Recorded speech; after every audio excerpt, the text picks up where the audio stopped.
Global Ethics Corner from the Carnegie Council. Libya's civil war may be over, but the country has still not attained true peace. It's been 6 months since rebel forces liberated Libya, and yet the country has no unified army or government. Instead, armed militias control the country's towns and villages. Unfettered by the rule of law, they take justice into their own hands. Their first targets? Loyalists of former Libyan ruler Muammar Qaddafi, who led the decades-long assault on Libya's civilian population.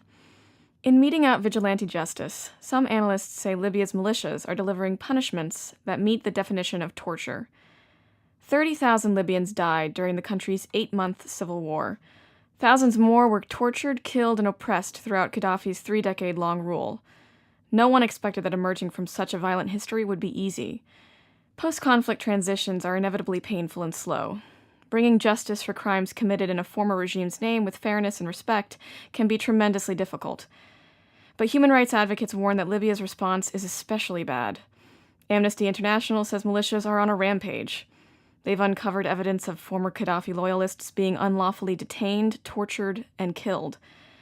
According to reports in the New York Times, victims are being encouraged to confront former torturers and inflict similar crimes on them. Libya's transitional authorities show little interest in dealing fairly with the past.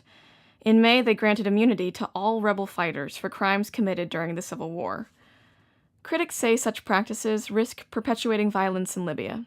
They say Libyans need to embrace the rule of law and stop all forms of abuse, regardless of the victim. What do you think? How can Libya better balance the needs of victims with the rights of perpetrators? Marlene Sperry wrote this week's Global Ethics Corner. I'm Gusta Johnson of Carnegie Council.